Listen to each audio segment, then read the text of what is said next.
आज आपण अशा प्रकारचे सरबत बनवूयात जे सुपर टेस्टीही असेल आणि सुपर हेल्दीही असेल।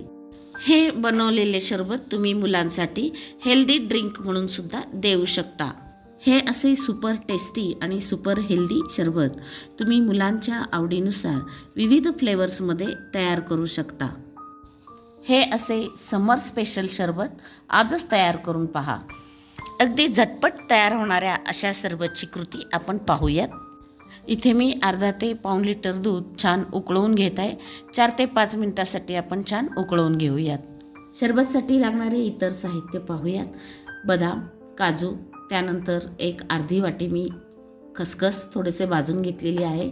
3 ते 4 चमचे मिल्क पावडर, 1 वाटी साखर आणि थोडीशी केशर आणि विलायची पूड आणि सुंठ पावडर घेतलेली आहे आणि 2 ते 3 चमचे सब्जा बी मी भिजवून घेतलेली आहे। आता मिक्सरच्या भांड्यामध्ये आपण बदाम, काजू, त्यानंतर खसखस आणि मग घेतलेली मिल्क पावडर हे सर्व आपण त्याच्यामध्ये घालूयात। आता आपण याची छान बारीक पावडर करून घेऊयात। पहा, या सर्व घटक मी अगदी छान मिक्सरमध्ये फिरवून घेतलेले आहे आणि अगदी बारीक अशी पावडर तयार केलेली आहे।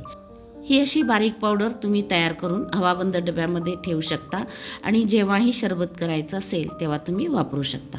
पहा, आता दूधही छान उकळलेलं आहे।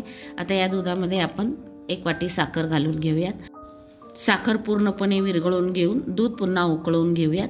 आता त्यामध्ये आपण 1 पिंच केशर घालूयात आणि हे केशर देखील या दुधामध्ये आपण छान उकळवून घेऊयात।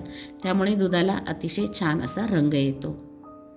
हे दूध शेवटपर्यंत आपण मंद आचेवरच उकळून घेऊयात। यामध्ये मी आता वेलची पूड घालत आहे, त्यानंतर सुंठ पावडर देखील घातलेली आहे।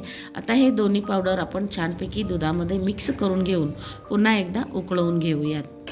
त्यानंतर त्यामध्ये आपण तयार करून घेतलेली पावडर मिक्स करूयात आणि अगदी व्यवस्थित 3 ते 4 मिनिटांसाठी उकळवून घेऊयात। छान उकळून थोडंसं दाटसर झालं की आपण ते दूध थंड करून घेणार आहोत।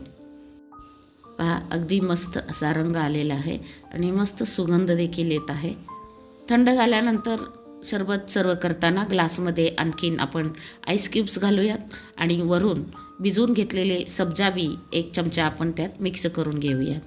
पहा, अगदी थंडगार, सुपर हेल्दी आणि सुपर टेस्टी असे सरबत तयार आहे। वरून आणखीन थोडे क्रश्ड ड्रायफ्रूट्स घालून तुम्ही हे सरबत थंडगार सर्व करू शकता। आता या सरबतात माझ्याकडे इथे काही फ्रेश गुलाब पाकळ्या होत्या, त्या मी घातलेली आहे। शिवाय 1 छोटी वाटी मी याच्यामध्ये रोज सिरप देखील मिक्स करून घेत आहे। आता यामध्येच मी भिजवलेले सर्व सब्जा बी मिक्स करून घेत आहे। हे सरबत आणखीन थंड करण्यासाठी आपण यामध्ये आईस क्यूब्स मिक्स करून घेऊयात। पहा, अगदी कलरफुल असा मुलांच्या आवडीचा रोज फ्लेवर्ड थंडगार सरबत तयार आहे। अशा प्रकारे यामध्ये आपण विविध प्रकारचे इसेन्स वापरून अगदी विविध फ्लेवरचे सरबत तयार करू शकतो। उन्हाळा स्पेशल थंडगार सरबताची रेसिपी कशी वाटली नक्की कमेंट करून सांगा। व्हिडिओला लाईक करा, जास्तीत जास्त शेअर करा आणि माझ्या चॅनलला जरूर सबस्क्राईब करा।